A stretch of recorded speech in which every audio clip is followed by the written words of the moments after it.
Let's see what gun from Cimarron Firearms I just picked up.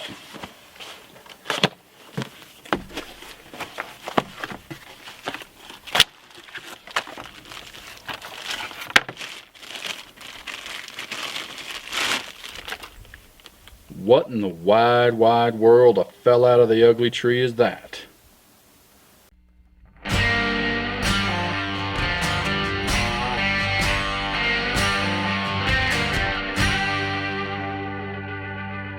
Hello folks, and welcome to the Adventure Cowboy channel. I'm Clayton Markser.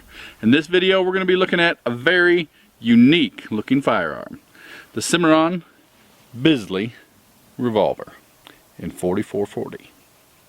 While my intro was a joke, it was a little bit based in fact. I've never really liked the look of a Bisley revolver. I've seen many pictures of them over the years, and there's something about the grip.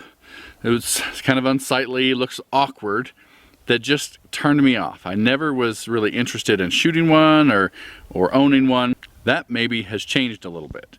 Cimarron sent this revolver to me to do some video work with and do some shooting with. And now that I've shot it, I can tell you, I get it. I get the appeal. I get the why it was designed the way it was. I still think it's not that attractive. It's growing on me though. Some people love them. But I can tell you that shooting one of these is much different than shooting a normal single action army. It's because it's not a single action army. There's a few differences. Let me point them out. Obviously, the Bisley looks different from a single action army, primarily because of the grip. But that's not the only difference. The grip has more of a turn down shape, has a larger trigger guard, and your grip actually comes up farther behind the trigger guard. The hammer is lower than a single action army, and it's pretty flat, broad, and it's very easy to reach. In fact, it would almost be easier for me if I had a little bit shorter thumb. The frame on a Bisley is also a little bit different from a single action army in that it's just a tad longer, but the shape of it, especially up here in the shoulder, is a little bit different than a single action army. The sights, the groove in the top of the strap with the blade front sight, those are pretty much the same. The operation of the Bisley is exactly like the single action army, but it looks different, and I can tell you it shoots a lot different.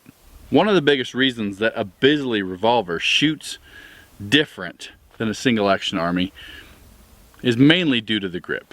And obviously you've seen the shape of the grip here where it has a much steeper downturn. When I grip the Bisley, my knuckles, you can see, are vertical. Fact is, they might even be a little bit past vertical. Whereas with a single action army, the angle is more like that. It's a little bit more passive.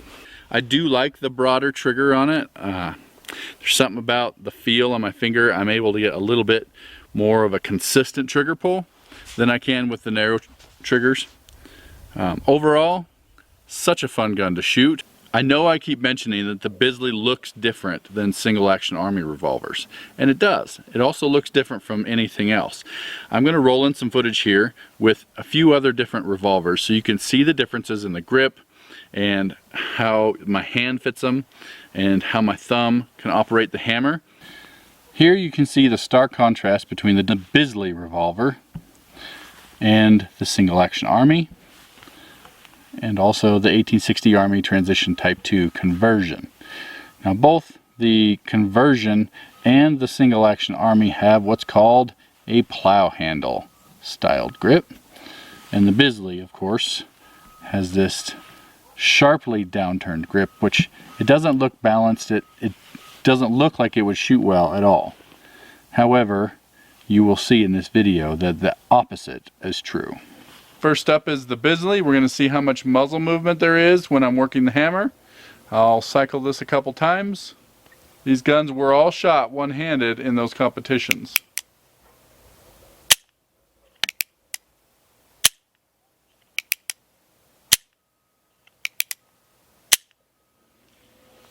Okay, next up will be the single action army.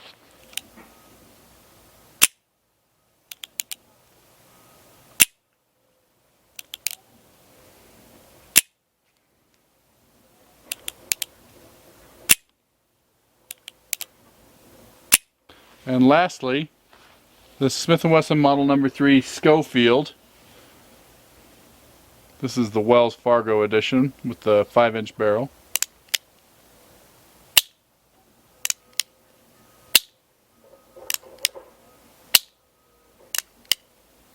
So the single action Army did move the most, it seemed to me. I'll notice on the footage when I watch it back, but it seemed to move the most to me. And one thing we're not taking into account here is the fact that there's going to be recoil involved when you're actually shooting this. So with these plow handle style grips that taper, your hand's going to want to climb that grip every time it recoils. And the higher it gets up here, the more thumb you get in the hammer, to the point where then you got to kind of turn your thumb to the side in order to get it cocked all the way back, which is uncomfortable. And like a lot of times when you shoot single action armies, you end up having to readjust your grip a little bit. The most comfortable for me was actually my Schofield. I really like the Schofield grip, and I've got long thumbs, so I can reach right up there and grab that hammer, and it's a little bit shorter throw to pull it back and a nice trigger pull. This is probably one of my favorite guns on the planet, actually. The Bisley, it did cock easier with the tip of my thumb. And with the way this grip is designed, I don't think my hand's going to be climbing up the grip as much during recoil. So I'll have a more consistent hand position and grip on the gun, and more consistent position with my thumb. When people look at a Bisley, they might be wondering why. Why does it have that grip? Why would somebody design something that was kind of ugly when there's other options out there like the single action Army? The single action Army came out in 1873. The Bisley came out in 1895. But the Bisley was purpose built as a target gun. Now that I've given you some information about the Cimarron Bisley revolver, let's roll in some footage of how it shoots. We're out here to shoot the Cimarron Bisley revolver in 4440 today, and I'm going to shoot it initially at this target right here, which is 10 yards. After that, we're going to move it back quite a ways. I'm probably going to shoot some steel with it too. Stay tuned. I should also say I apologize for the messy range here. I hate it when I try to keep our little unofficial local range clean, and then I come back and somebody has trashed it. I usually haul away a couple bags of garbage every time I come. But anyhow, just so everybody knows, I don't ever leave a range like this. First shots of the Cimarron Bisley revolver, 4440 at 10 yards.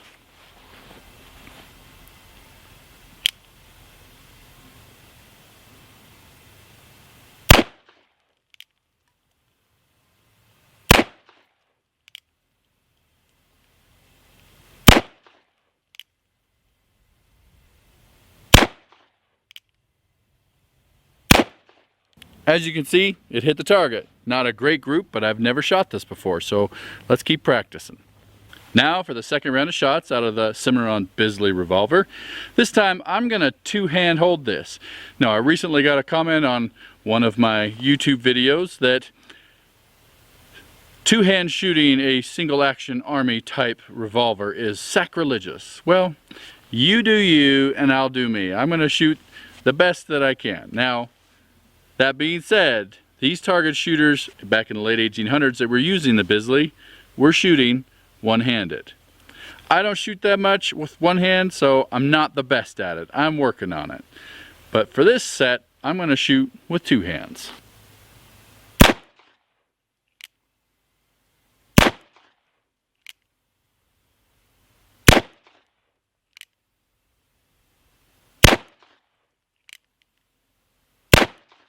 Cimarron Bisley in 4440 at 25 yards, one-handed.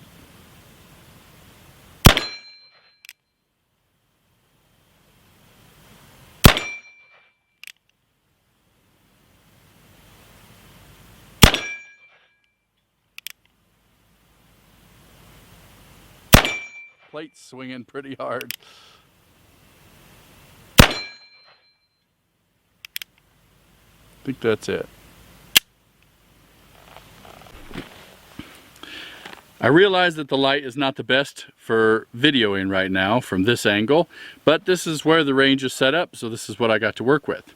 I've moved the camera back. I'm going to shoot from 50 yards with the Cimarron Bisley revolver in 44-40 and see if I can hit it. Interesting note, the Cimarron Bisley is a reproduction of the Colt Bisley revolver. Now the Colt Bisley was not always called the Bisley. Originally it was called the Colt Special Target, which was their specially made target revolver, and after some spectacular performances at the English Bisley Commons shooting range, they later renamed the Special Target revolver the Bisley revolver. Cimarron Bisley revolver at 50 yards. Let's give this a try. I'm going to zoom in on the target so that we can get rid of the glare. All right. You can see the gong. Let's see if I can. I'm not sure where to hold because I've never shot this that far. 50 yards.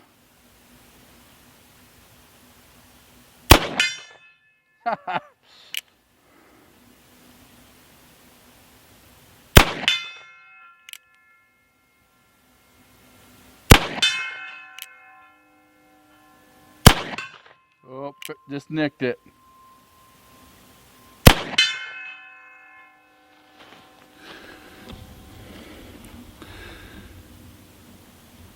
Impressed? Yes, I am. This is through my camera, through my rangefinder.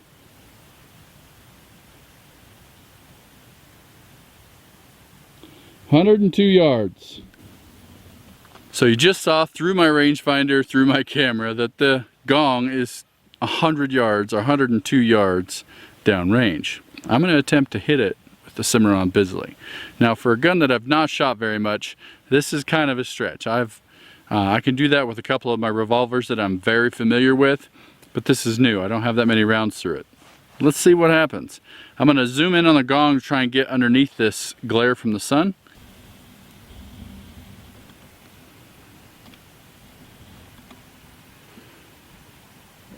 Okay, here goes. Cimarron Bisley revolver in 44-40 at 102 yards.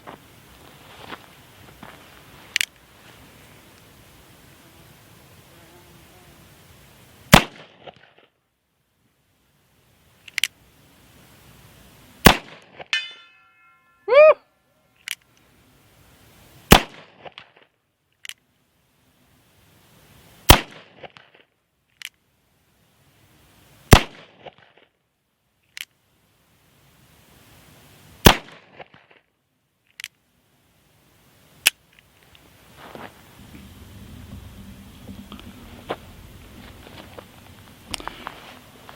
Well, I hit it once. I'm gonna see if I have any more shells. We'll try that again. Cimarron Bisley, 44-40, 102 yards, one-handed.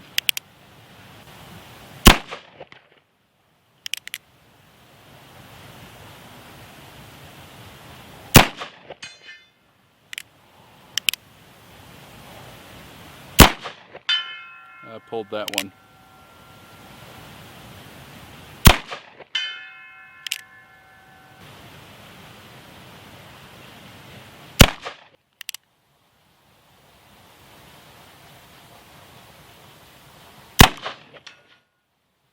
$102 yards.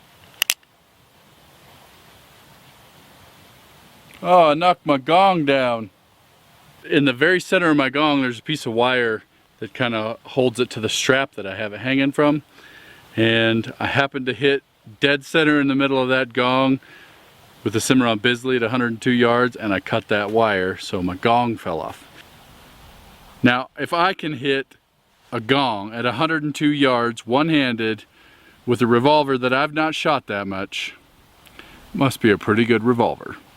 Cimarron Bisley in 44-40. Thank you for watching this video on the Cimarron Bisley revolver. It's a fine shooting weapon worthy of being in your single action collection.